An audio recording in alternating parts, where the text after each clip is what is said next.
யூதாவே, உனக்கு ஒரு harvest time உனக்கு வந்திருக்கிறது. நம்முடைய வாழ்க்கையில தேவனாகிய கர்த்தர் துதிக்கிற பிள்ளை. யூதாவே என்றார் துதி. முன்பாக செல்ல கடவன், யூதா எலும்பி செல்ல கடவன் வேண்டும். யோவான் 4:38 சொல்லப்பட்டிருக்கிறது. யோவான் 4:38, நீங்கள் பிரயாசப்பட்டு பயிரிடாததை அறுக்க நான் உங்களை அனுப்பினேன். மற்றவர்கள் பிரயாசப்பட்டார்கள், அவர்களுடைய பிரயாசத்தின் பலனை நீங்கள் பெற்றீர்கள் என்றார். இயேசு கிறிஸ்து சொல்ல நீங்கள் பிரயாசப்பட்டு பயிரிடாததை அறுக்க நான் உங்களை அனுப்பினேன் என்று சொல்லுகிறார். சில நேரங்கள் இப்படிப்பட்ட அறுவடையும் தேவன் நமக்கு வைத்திருக்கிறார். நாம் பிரயாசப்பட்டும் நாம் விதைத்தும் நாம் சில காரியங்களை அறுவடை செய்கிறோம்.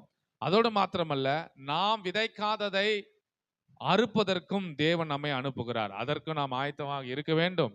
வேறொருவர் பிரயாசப்பட்டார்கள், வேற ஒரு மக்கள் விதைத்தார்கள், ஆனால் அவர்கள் விதைத்து அறுவடையை பார்க்காமல் சென்று விட்டார்கள். ஆனால் அந்த விதைத்த விதைக்கு விளைந்திருக்கிறது, அதன் பலனை அறுப்பதற்காக நான் உங்களை அனுப்புகிறேன் என்று சொன்னார். இதைதான் நாம் அவனுடைய வாழ்க்கையில நாம் புரிந்து கொள்ள வேண்டும். நான் பிரயாசப்படாததை தேவன் அறுப்பதற்கு என்னை அழைத்திருக்கிறார். எப்பொழுதும் அறுவடை செய்வதற்கு நாம் ஆயத்தமாக இருக்க வேண்டும். அறுவடை செய்வது என்பது நமக்கு வரப்போகிறதான நன்மைகளை சுதந்திரித்துக் கொள்வது, நமக்கு வருகிறதான ஆசீர்வாதங்களை சுதந்திரித்துக் கொள்வது. இன்றைய சூழ்நிலையில் கூட நாம் ஒன்றும் இல்லாதவர்களைப் போல நாம் இருக்கிறோம், எல்லாவற்றையும் இழந்தவர்களைப் போல நாம் இருக்கிறோம். ஆனால் இந்த வசனத்தை நாம் அப்படியே விசுவாசிக்கும் போது, இதை அப்படியே பிலீவ் பண்ணும்போது, நமக்கு ரிவார்டு நிச்சயம் உண்டு என்பதை நாம் புரிந்து கொள்ள வேண்டும். நமக்காக ஒரு அறுவடையின் காலம், அறுப்பின் காலம் நமக்கு இருக்கிறது. உதாரணத்துக்காக நாம் ரூத்தை பார்ப்போமானால், பொறுக்க சென்றால், அது அறுத்த அரிகளிலிருந்து சிந்துகிற கதிர்களை பொறுக்குவதற்காக போனால், ஆனால் தேவன் அவளை வயலுக்கு முதலாளியாக மாற்றிவிட்டார். அல்லேலூயா. சில நேரங்களில் அறுப்பதற்கு கூட போகல, அறுவடை செய்வது ஒரு கூட்டம், என்னால் அறுப்பதற்கு முடியாது, ஆனால் அறுப்பதிலிருந்து சிந்துகிற சில தானியங்களை நான் பொறுக்க வேண்டும் என்று சொல்லி இந்த மோவாபிய ஸ்திரியான ரூத் அவள் போகிறதை நாம் பார்க்கிறோம். நான் வயல்வெளிக்கு போய் யாருடைய கண்களில் எனக்கு தயை கிடைக்குமோ அவன் பிறகே கதிர்களை பொறுக்கி கொண்டு வருகிறேன் என்றால், அதற்கு இவள் என் மகளே போ என்றாள். ரூத்தோட பெர்மிஷன் வாங்கிட்டு நான் போய் கதிர் பொறுக்க போகிறேன் என்று புறப்பட்டு போனால், கதிர் பொறுக்க போனவள் அந்த வயலுக்கே முதலாளியாக மாறிவிட்டாள். அல்லேலூயா. அப்படிதான் நம்முடைய வாழ்க்கையில இன்றைக்கு பொறுக்கிறது என்பது எதை சிந்துகிறதான, யாரோ ஒருவர் கொடுக்கிறதான சின்ன ஒரு கதிர் தான், சின்ன ஒரு தானியம் தான், சின்ன ஒரு வருமானம் தான். ஆனா அந்த வருமானத்தையும் சந்தோஷமா அவ சொல்லிட்டு போறா, நான் பொறுக்க போறேன் அப்படின்னு. யாராவது இந்த வார்த்தையை நம்மளை பார்த்து சொன்னாங்கன்னா நமக்கு ரொம்ப கோபம் வரும். என்னன்னா பொறுக்கின்னு நினைச்சியா அப்படின்லாம் நம்ம கேட்போம். ஆனா இவ அதை சந்தோஷமா எடுத்துக்கிட்டு பொறுக்க வயலுக்கு சென்றால், போவாசனுடைய கண்களில் தயவு கிடைத்தது. வயல்வெளியில், அதாவது ரூத் 2:3 சொல்ல, அவள் போய் வயல்வெளியில் அறுக்கிறவர்கள் பிறகே பொறுக்கினாள்.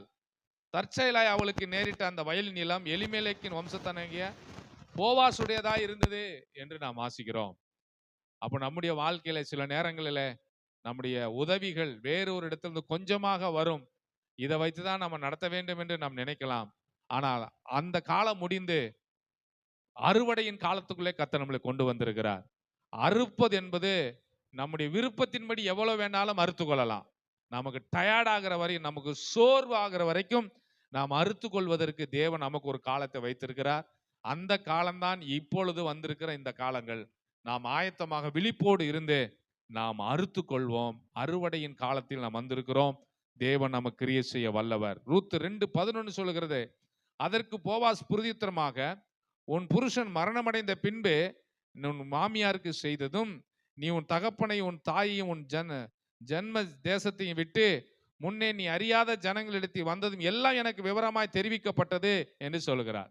போவாசுடைய கண்களை ரூத்துக்கு கிருபை கிடைத்தது. எப்படின்னா, அவன் மாமியாருக்கு செய்ததான நல்ல விஷயங்கள் போவாசு கேள்விப்பட்டு, நீ இனிமேல் இந்த நிலத்துல எப்போ வேணாலும் நீ வரலாம், இங்க இருக்கிற வேலைக்காரர்களோடு நீ தங்கி கொள்ளலாம், அவங்க கொண்டு வர தண்ணீரை நீ குடித்து கொள்ளலாம் என்று சொல்லி அவனுக்கு முழுவதுமாக அனுமதி கொடுக்கப்படுகிறது.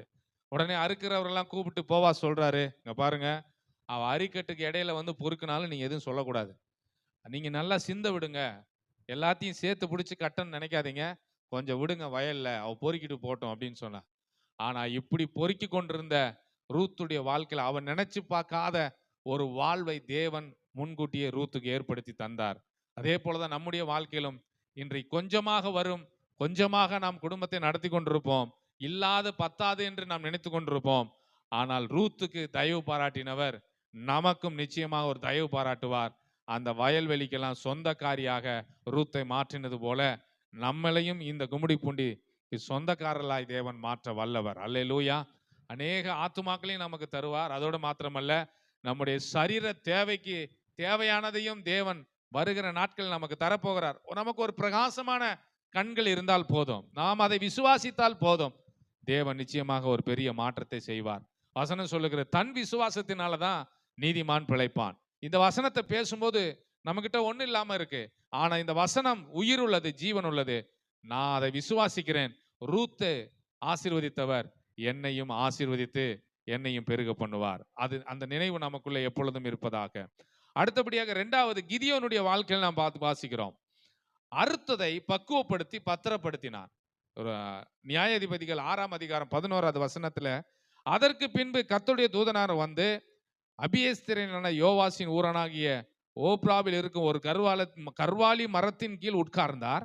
அப்பொழுது அவனுடைய குமாரன் கிதியோன் கோதுமையை மீதியானின் கைக்கு தப்புவிப்பதற்காக ஆலைக்கு சமீபமாய் அதை போரடித்தான் என்று சொல்லப்பட்டிருக்கிறது. அறுத்த அரிக்கட்டுகளை போரடிக்கிறது, அறுத்ததை கொண்டு வந்து வேர் பிரிக்கிறது, அதை சரிப்படுத்தி பக்குவப்படுத்தி சேமித்து வைக்கிறது என்பது ரொம்ப முக்கியமானது. நம்முடைய வாழ்க்கையில் இன்றைக்கு சேமிப்பு என்பது ஒருவேளை இல்லாம இருக்கலாம். எங்க வருகிறதே பத்தல, நான் எங்க சேமித்து வைக்கிறது என்று இருக்கலாம். ஆனா ஒரு நாள் வருகிறது, ஒரு நாள் அல்ல, அது இந்த காலகட்டங்கள் தான். இந்த செப்டம்பர் மாதம் தான் நமக்கு அறுவடையின் காலத்தை தந்தவர். ஒரு காலத்துல நம்ம ரூத்தை போல சிந்தின கதிர்களை நாம் எடுத்துக்கொண்டிருந்தோம். ஆனால் அதை தேவன் அவளுக்கு முதலாளியாக மாற்றினார். அறுப்பின் காலத்தில் நாம் வந்திருக்கிறோம். இந்த அறுத்த அரிக்கட்டுகளை நாம் என்ன பண்ண வேண்டுமா? போரடித்து அதை சரிப்படுத்தி கற்காய்கள் எல்லாம் ஒதுக்கிவிட்டு நல்ல கோதுமைகளை நாம் சேர்க்க போகிறோம், முத்துக்களை நாம் சேர்க்க போகிறோம், நல்லதை நாம் சேர்த்து வைக்க போகிறோம். அந்த காலத்தையும் நமக்கு வைத்திருக்கிறார். இது எழுத்தின்படி நம்ம அப்படியே பைபிள்ல இருக்கிறது என்று நாம் நினைத்து விடக்கூடாது. இது என்னுடைய வாழ்க்கையிலையும் நிச்சயமாக நடக்கும், நிறைவேறும் என்பதை நாம் புரிந்து கொள்ள வேண்டும். அல்லேலூயா. என் வாழ்க்கையிலும் கர்த்தர் செய்வார். கிதியோனுடைய வாழ்க்கையில செய்தவர் என் வாழ்க்கையிலும் கர்த்தர் செய்வார். ஆலைக்கு சமீபமாய் அதை போரடித்தான் என்று சொல்லப்பட்டிருக்கிறது. போரடிக்கிறது என்பது ரொம்ப முக்கியம். அறுத்து களத்துக்கு கொண்டு வர்றது எப்படி முக்கியமோ அதே போல அதை போரடித்து அதை சரிப்படுத்தி அதை பேக்கேஜா அதை பேக் பண்ணி பத்திரப்படுத்துவது ரொம்ப முக்கியம். ஏன்னா பூச்சியும் துரும்பும் அழிக்கக்கூடாது. விதைத்து அறுத்து களஞ்சியத்தில் கொண்டு போய் சேர்த்து சேமிப்பு சரியா பண்ணல அப்படின்னா அது மலையில நனைஞ்சிரும், இல்ல பறவைகள் வந்து சாப்பிட்டு போயிடும், இல்லைன்னா பூச்சி அடிச்சிரும். பூச்சிலாம் அடி. இதெல்லாவற்றிற்கு மேலாக அதை பத்திரப்படுத்த வேண்டும். அப்ப நமக்கு கொடுத்திருக்கிற ஆசீர்வாதங்களை நாம் என்ன செய்ய வேண்டுமா? பத்திரப்படுத்தி வைக்க வேண்டும். அதனுடைய மேன்மையா நினைக்கணும். கர்த்தர் இந்த நாள்ல நமக்கு அது அப்படிப்பட்ட ஆசீர்வாதங்களை நமக்கு தருகிறார். அதுக்கப்புறம் தான் இதெல்லாம் நடந்த பின்பு ஒரு பண்டிகை, ஒரு சந்தோஷத்தை தேவன் தருகிறார். யாத்திராகமம் 23:16 சொல்லப்பட்டிருக்கிறது, நீ வயலில் விதைத்த உன் பயிர் வேலைகளின் முதற் பலனை செலுத்துகிற அறுப்பு கால பண்டிகையும், வருஷ முடிவிலே நீ வயலில் உன் வேலைகளின் பலனை சேர்த்து தீர்த்த போது சேர்ப்பு கால பண்டிகையும் ஆசாரிப்பியாக. 2 பண்டிகை, ஒன்று அறுப்பு கால பண்டிகை, இன்னொன்று சேர்ப்பு கால பண்டிகை. நான் எல்லாவற்றையும் சேர்த்து வைத்திருக்கிறேன் என்று நம்ம நினைக்க வேண்டும். இன்றைக்கு நாம் கண்ணீரோடு விதைக்கிறோம், விதைத்து கொண்டே இருக்கிறோம். பல வருஷங்களாக நாம் விதைத்து விட்டோம். ஆனால் இனி நமக்குள்ளே தேவன நெக்ஸ்ட் லெவல், அடுத்தடுத்து நான் அறுக்கிறதுக்காக கர்த்தர் வச்சிருக்கிறார். அறுத்த பின்பு அடுத்த காலம் என்னன்னா சேர்த்து வைக்க வேண்டும். சேர்த்து வைத்த பின்பு நமக்கு ஒரு காலம் இருக்கிறது, பண்டிகையை ஆசரிக்க வேண்டும். ஒரு அல்லேலூயா சொல்லுவோமா? சந்தோஷம், ஒரு மகிழ்ச்சி, ஒரு நிறைவு இருக்கும். நாம சேர்த்து வைத்ததிலிருந்து இல்லாதவர்களுக்கு கொடுக்கக்கூடிய அளவுல தேவன் நம்மளை மாற்ற போகிறார். இன்றைக்கு நாம் ஏங்கி நிற்கிறோம். ஏந்தி நின்ற கரங்கள் எல்லாம் கொடுக்கும் கரங்களாக மாற்ற அதுதான் அறுப்பின் காலம், அதுதான் சேர்ப்பின் காலம், அதுதான் பண்டிகையின் நாட்கள். அல்லேலூயா. நாமளை கொடுக்கிற கரமாக தேவன் வருகிற நாட்கள்ல மாற்றி நம்மளை ஆசீர்வதிக்க போகிறார். நம்முடைய சரீரத்துக்கு தேவையானது அறுவடை. அந்த அறுவடையை சேர்த்து வைத்து ஒரு பண்டிகை வரப்போகிறது. அந்த பண்டிகையில நாம் எல்லாரும் சந்தோஷமாய் கொண்டு போடுகிறோம். என்ன சொல்ல போறேன்? கர்த்தர் என்னை நிறைவாய் ஆசீர்வதித்திருக்கிறார் என்று நம்முடைய நாவை சொல்ல போகிறது. அதோட மாத்திரமல்ல, ஆத்தும அறுவடையும் தேவன் நமக்கு வாக்கு பண்ணி இருக்கிறார். வெறும் சரீரத்துக்கு தேவையானது மாத்திரமல்ல, நம்முடைய சபையும் நிச்சயமாக எல்லா விதத்திலும் வளர்ந்து பெருக போகிறது என்பதை நாம் விசுவாசிக்க வேண்டும்.